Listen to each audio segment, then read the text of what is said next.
ব্যক্তিগত আক্রোশ ও পরিকল্পিতভাবে বেগম খালেদা জিয়াকে তার স্বামীর স্মৃতি বিজড়িত ৪০ বছরের বাড়ি থেকে উচ্ছেদ করেছিলেন শেখ হাসিনা। ২০১০ সালে আইন আদালতের দোহাই দিলেও পতনের আগে নিজেই স্বীকার করেছিলেন তার এই জেদ পূরণের কথা। ১৪ বছর পর সেই উচ্ছেদ অভিযানের ভিডিও ফুটেজে প্রমাণ মিলেছে চরম দুর্ব্যবহার ও অপমান করে বাড়ি থেকে বের করা হয়েছিল সাবেক সেনাপ্রধান ও রাষ্ট্রপতি পরিবারকে। মিরাজ হোসেন গাজীর বিশেষ রিপোর্ট। তারা জবরদস্তি ধাক্কা মেরে আমাকে বাড়ি থেকে বের করেছে। কার কাছে আমি বিচার চাইব? সেদিন বেগম খালেদা জিয়ার কান্নায় কেঁদেছিলেন বিএনপির গুলশান কার্যালয়ে উপস্থিত দলের নেতাকর্মী সহ দেশের অগণিত মানুষ।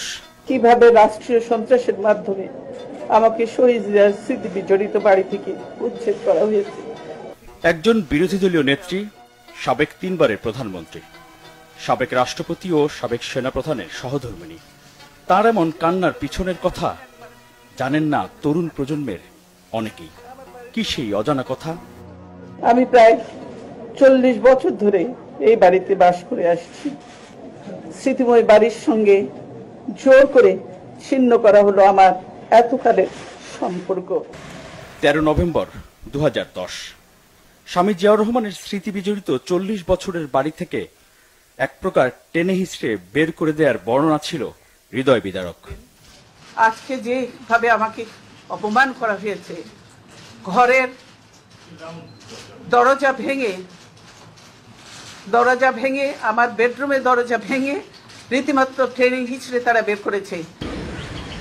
আওয়ামী লীগ সরকারের পক্ষ থেকে সেদিন বেগম জিয়ার অভিযোগ অস্বীকার করে উল্টো তার বিরুদ্ধেই নানা অপবাদ ও অভিযোগ দেয়া হয়।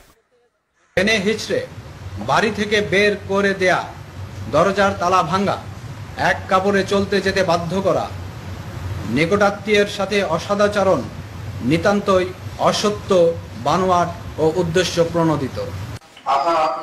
প্রায় ১৪ বছরের অপেক্ষার পর এবার জাতির সামনে সেই উচ্ছেদ অভিযানের অজানা কাহিনী।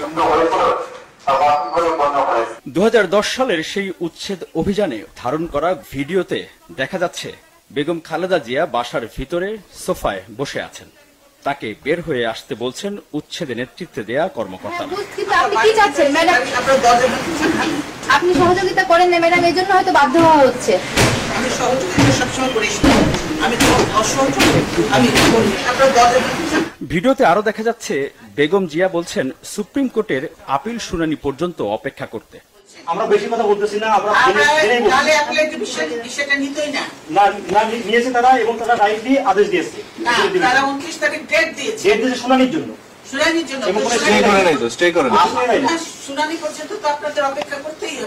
মনে আছে গুলশান কার্যালয়ে বেগম খালেদা জিয়া বলেছিলেন তার সাথে চরম দুর্ব্যবহারের কথা, যে জোর করে ওনাকে উঠিয়ে নিয়ে আসেন, জোর করে দরকার হলে ওনাকে কোলে উঠিয়ে নিয়ে আসেন। অভিযানের সময় ধারণ করা সেই ভিডিওতে পরিষ্কার বোঝা যাচ্ছে উচ্ছেদ অভিযানে নেতৃত্বে থাকা এক কর্মকর্তা বলছেন, যাও ওনাকে উঠিয়ে নিয়ে আসো।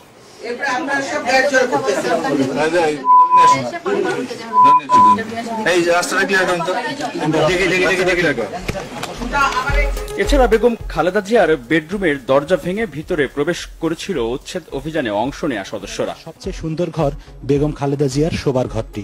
শুধু তাই নয়, পরবর্তীতে নির্ধারিত কয়েকটি গণমাধ্যমের সাংবাদিককে নিয়ে আপত্তিকর কিছু দৃশ্য প্রচারের নাটক মঞ্চস্থ করা হয়েছিল। বলতে গেলে বাথরুমটি আরো অভিজাত। জিয়া পরিবারকে তাদের বাড়ি ছাড়া করার আগে ও পরে শেখ হাসিনা সহ তার সরকারের পক্ষে দাবি করা হয়েছিল আইন অনুযায়ী এবং আদালতের রায় মেনেই উচ্ছেদ অভিযান চালানো হয়। কিন্তু পতনের আগের বছর ২০২৩-এ যুক্তরাজ্য সফরে এক অনুষ্ঠানে বক্তব্যে তারেক রহমানের প্রতি রাগ ঝাড়তে গিয়ে শেখ হাসিনা নিজেই স্বীকার করলেন বহু আগেই প্রতিজ্ঞা করেছিলেন বেগম খালেদা জিয়াকে বাড়ি ছাড়া করবেন তিনি। যেটা আটকালো, আমি কিন্তু তখন লিডার অব দ্য অপোজিশন এবং ফ্ল্যাগ গেড়ে আটকালো। আরে আমার বাবা দেশ স্বাধীন করেছিল বলেই না এই ক্যান্টনমেন্ট। আর ওই মেজর জেনারেল প্রমোশনটা তো আমার বাপেরই দেওয়া ছিল। আর আমি ক্যান্টনমেন্টে ঢুকলে আমার বিরুদ্ধে মামলা। সেদিন প্রতিজ্ঞা করেছিলাম যে ওই ক্যান্টনমেন্টে বসবাস করতে হবে না, যেদিন সময় পাবো বের করে দেবো। স্বামী জিয়াউর রহমানের স্মৃতি বিজড়িত ৪০ বছরের বাড়ি থেকে রাষ্ট্রীয় ক্ষমতার অপব্যবহার দ্বারা উচ্ছেদ হওয়ার পর বেগম খালেদা জিয়ার সেই অসহায়ত্ব আর কান্না হয়তো এই গণভবনের ভেতরে বসে দেখছিলেন আর উপভোগ করছিলেন সে সময়ের প্রধানমন্ত্রী শেখ হাসিনা। কিন্তু 14 বছরের মাথায় ছাত্র নাগরিকদের অভ্যুত্থানে জনরোষ থেকে রক্ষা পেতে এই গণভবন থেকে অর্থাৎ নিজের বাসভবন থেকেই শুধু পালিয়ে যাননি, দেশ ছেড়েই পালিয়ে যান শেখ হাসিনা। মিরাজ হোসেন গাজী, বাংলা ভিশন, ঢাকা।